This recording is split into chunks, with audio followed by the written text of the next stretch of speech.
Hello, welcome back to light recipes. நம்ம இன்றைக்கி காடை பொரியல் செய்ய போகிறோம். இந்த பொரியல் வந்து ரொம்ப ஈஸி தான். காடைன்றது நம்ம குயில் பேர்டுன்னு சொல்லுவோம். இந்த காடையை வந்து நான் வந்து 3 காடை வாங்கினேன். அதை வந்து அவங்க நல்லா ஒரு காடையை 4 பீசஸாக கட் பண்ணி கொடுத்தாங்க. காடைன்றது வந்து ஒரு லைக் மினி சிக்கன் சைஸில் தான் இருக்கும். இதுதான் இந்த பேர்டு. இதை நீங்கள் வந்து க்ளீன் பண்ணிவிட்டு ஒரு காடையை 4 பீஸாக கட் பண்ணால் போதும். ஸோ இந்த மாதிரி கட் பண்ணி க்ளீன் பண்ணிவிட்டு வாங்க. இதுக்கு இப்போ என்னென்ன இன்க்ரீடியன்ட்ஸ் வேணுன்றதை பார்க்கலாம். வெள்ளைப்பூடு,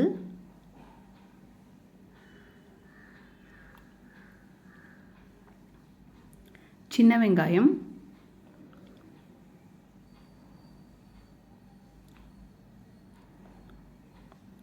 இஞ்சி,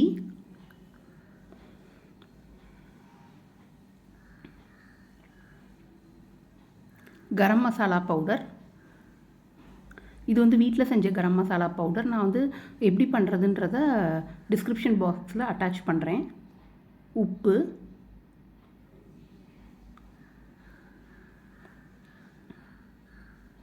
மஞ்சத்தூள். இப்போ நம்ம இந்த காடை பொரியல் செய்கிறதுக்கு ஒரு ஸ்பைஸ் பவுடர் ரெடி பண்ணணும். அதுக்கு என்ன நம்ம வேணுன்றதை பார்க்கலாம். 7 வரமிளகாய் எடுத்திருக்கேன். 1 டேபிள் ஸ்பூன் மிளகு,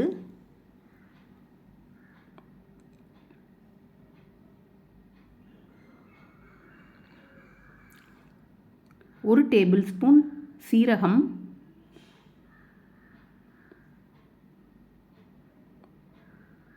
1 டேபிள் ஸ்பூன் சோம்பு. ஸோ இந்த 4 ஸ்பைஸை வச்சு தான் நம்ம வந்து பவுடர் மேக் பண்ண போகிறோம். இதுதான் இப்போ நமக்கு வந்து காடை பொரியலுக்கு ஸ்பைஸ் கொடுக்கும். இப்போ ஒரு கடாயை ப்ளேஸ் பண்ணுங்கள். 3 டேபிள் ஸ்பூன்ஸ் ஆயில் அதில் போர் பண்ணுங்கள்.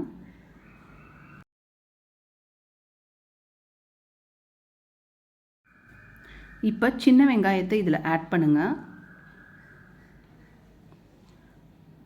இதை நல்லா கிண்டி வேக விட்டுக்கோங்க.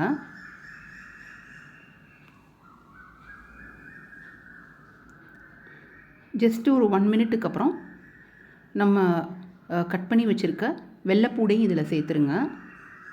அதுவும் ஜஸ்ட் ஒரு 2 கிண்டி விட்டுட்டு இஞ்சியையும் இதில் சேர்த்துருங்க.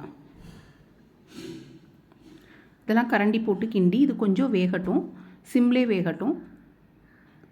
அதுக்கப்புறம் நம்ம எடுத்து வச்சுருக்க ஸ்பைசஸையும் சேர்த்துடலாம். சோம்பு, சீரகம், மிளகு, வரமிளகா. இதையும் ஜஸ்ட்டு ஒரு 1/2 மினிட்டுக்கு கிண்டி வேக விட்டுட்டு ஸ்டவ் ஆஃப் பண்ணிடுங்க. இது இப்போ நல்லா ஆறுனதுக்கப்புறமா மிக்ஸி ஜாருக்கு இதை ட்ரான்ஸ்ஃபர் பண்ணிக்கோங்க. ஜஸ்ட் ஒரு 100 ml வாட்டர் இதில் போர் பண்ணிவிட்டு இதை நல்லா ஃபைன் பேஸ்ட்டாக கிரைண்ட் பண்ணிக்கோங்க. பாருங்கள், இதுதான் மசாலை. இந்த மாதிரி ஃபைன் பேஸ்ட்டாக கிரைண்ட் பண்ணி வச்சுக்கோங்க. 3 காடைக்கு இந்த மசாலா கரெக்டாக இருக்கும். இப்போ நம்ம வந்து பொரியல் செய்யலாம். கடாயை ப்ளேஸ் பண்ணி ஒரு 5 to 6 டேபிள் ஸ்பூன்ஸ் ஆயில் போர் பண்ணிக்கோங்க. ஆயில் ரெடி ஆனதுக்கப்புறமா ஸ்லோவாக வந்து வாஷ் பண்ணி வச்சுருக்க கடாய் பீசஸ் எல்லாம் வந்து ஆட் பண்ணிடுங்க இந்த இருப்பு சட்டியில்.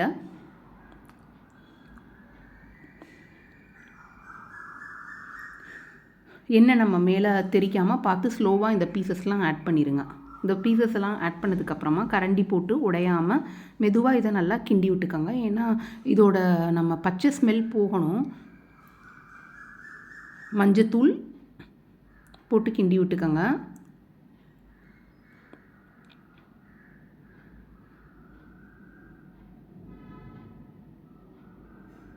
உப்பு தேவையான அளவு போட்டுக்கோங்க.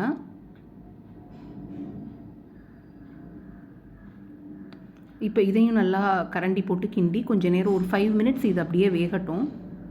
அப்போ தான் அந்த பச்சை ஸ்மெல் போகும். இதை நம்ம இப்போ இந்த அரைச்சி வச்சுருக்க மசாலையும் இதில் சேர்த்துருங்க. இது இப்போ நம்ம அந்த இருப்பு சட்டியிலே நல்லா வேகட்டும் 30 மினிட்ஸு. நம்ம இது வந்து ரொம்ப சாஃப்ட்டு தான் இருக்கும் பீசஸ்லாம். குக்கரில் போட்டிங்கன்னா ரொம்ப மாவு மாதிரி குழஞ்சிரும். அதனால் இந்த மாதிரி கனத்த இருப்பு சட்டி வீட்டில் இருந்ததுன்னா இந்த மாதிரி இதிலே நீங்கள் வேக விட்டுக்கலாம். இப்போ இந்த அரைச்சி வச்சுருக்க மசாலையும் சேர்த்தாச்சு. இதையும் கரண்டி போட்டு கிண்டி வேக விட்டுக்கோங்க. இது எல்லாம் நல்லா எல்லா பீசஸ்லேயும் கோட் ஆனதுக்கப்புறமா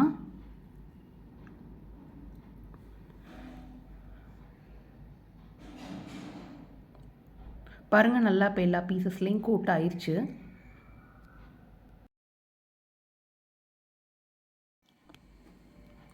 இப்போ நான் ஜஸ்ட்டு ஒரு ஃப்ளேவருக்காக 1/4 table spoon garam masala powder இதில் ஆட் பண்ணுறேன்.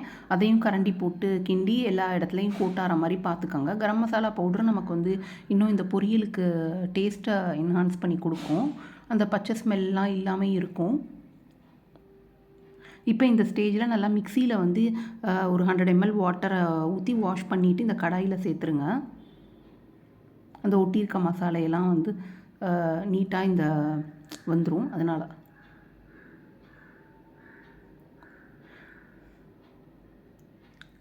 இப்போ நீங்கள் மறுபடியும் ஒரு 200 ml ஆஃப் வாட்டர் இதில் ஆட் பண்ணிக்கோங்க. ஏன்னா இந்த பீசஸ்லாம் அப்போ தான் சாஃப்டாக வேகும். இப்போ இந்த கன்சிஸ்டன்சிக்கு வரணும். இதுதான். இப்போ நீங்கள் ஜஸ்ட்டு டேஸ்ட் பண்ணி பாருங்கள், இந்த மசாலையில் உப்பெல்லாம் போதுமா என்ன ஏது அப்படின்னு பார்த்துட்டு இதை நீங்கள் நல்லா மூடி போட்டு ஒரு 30 மினிட்ஸு சிம்மிலே இது கண்டிப்பாக வேகணும். 30 மினிட்ஸு சிம்மில் வேகிற டைமில் நீங்கள் ஒரு 2-3 டைம்ஸு மூடியை திறந்து பார்த்துட்டு செக் பண்ணி பாருங்கள். இப்போ நான் ஒன்ஸ் மூடியை திறந்துருக்கேன். இன்னும் கொஞ்சம் வாட்டரி கன்சிஸ்டன்சியாக இருக்குது, இன்னும் கொஞ்சம் வேகணும். ஸோ ஜஸ்ட் ஒரு கரண்டியில் கிண்டிட்டு திருப்பி மூடியை போட்டு நீங்கள் வேக வச்சுருங்க. இது எல்லாமே ரொம்ப சாஃப்ட்டு பீசஸாக தான் இருக்கும். அதனால் ரொம்ப கரண்டி போட்டிங்கன்னா உடஞ்சும் போயிடும். அதனால் பார்த்து சாஃப்டாக கரண்டி போட்டுக்கோங்க. இப்போ நான் மறுபடியும் மூடி போட்டு வேக வைக்கிறேன்.